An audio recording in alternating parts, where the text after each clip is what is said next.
అందరికీ నమస్కారం అండి. ఓం నమః శివాయ. ఓం శ్రీ సాయిరాం. శ్రీ మాత్రే నమః. ఏప్రిల్ నెల 22వ తారీఖు 2024 సంవత్సరం సోమవారం నాడు వృశ్చిక రాశి దినఫలితాల గురించి తెలుసుకుందామండి. ఈలోగా మా వీడియోస్ మీకు నచ్చినట్లయితే లైక్ చేసి సబ్స్క్రైబ్ చేసుకోండి. పక్కనే ఉన్న బెల్ ఐకాన్ని క్లిక్ చేయండి.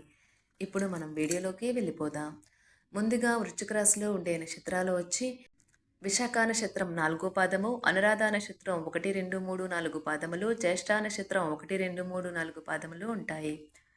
వృశ్చిక రాశి వారికి సోమవారం నాడు గోచార రీత్యా జరగబోయే శుభ అశుభ ఫలితాలేంటో ఇప్పుడు మనం చూద్దాం. ముందుగా నేటి పంచాంగం నెల ఏప్రిల్ నెల తేదీ 22వ తేదీ సంవత్సరం 2024 సంవత్సరం తిథి చతుర్దశి నక్షత్రం హస్త కరణం గర వనిజ పక్షం శుక్లపక్షం యోగం హర్సన రోజు సోమవారం జన్మరాశి కన్యారాశి అభిజిత్ కాలం వచ్చి ఉదయం 11:53 నుండి 12:45 వరకు ఉంటుంది. దుర్ముహూర్తం మధ్యాహ్నం 12:45 నుండి 1:38 వరకు ఉంటుంది. మరలా మధ్యాహ్నం 3:22 నుండి సాయంత్రం 4:14 వరకు ఉంటుంది. రాహుకాలం ఉదయం 7:26 నుండి ఉదయం 9:03 వరకు ఉంటుంది. యమకండం ఉదయం 10:41 నుండి 12:19 వరకు ఉంటుంది. ఈరోజు దిశాశూల తూర్పు అనగా తూర్పు వైపు ప్రయాణం చేయడం నిషిద్ధం.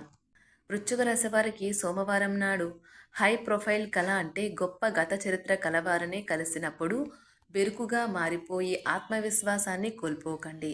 మీరు ఈరోజు మీ తోబుట్టువుల నుండి సహాయ సహకారాలు పొందుతారు.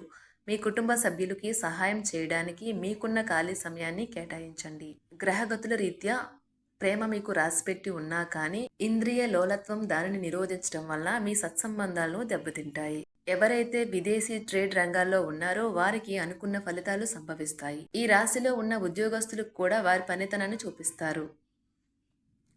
ఈరోజు మీకు బోలెడు మంచి ఆలోచనలతో ఉంటారు. మీరు ఎంచుకున్న కార్యక్రమాలు మీ అంచనాకు మించి లబ్ధిని చేకూరుస్తాయి. ఈరోజు మీ జీవిత భాగస్వామితో గొడవకు మీ బంధువులు కారణం కావచ్చు. వృశ్చిక రాశి వారికి సోమవారం నాడు ఆరోగ్యం, సంపద, కుటుంబం, వృత్తి చాలా అద్భుతంగా అనుకూలంగా ఉన్నాయండి. వృశ్చిక రాశి వారికి సోమవారం నాడు అదృష్ట సంఖ్య వచ్చి 5. పరిహారం వచ్చి తల్లిదండ్రులకు మరియు వృద్ధులకు సేవ చేయడం ద్వారా మీ ప్రేమికుడితో సామరస్యాన్ని కాపాడుకోండి. ధన్యవాదాలండి. మా వీడియోస్ మీకు నచ్చినట్లయితే లైక్ చేసి సబ్స్క్రైబ్ చేసుకోండి. పక్కనే ఉన్న బెల్ ఐకాన్ని క్లిక్ చేయండి.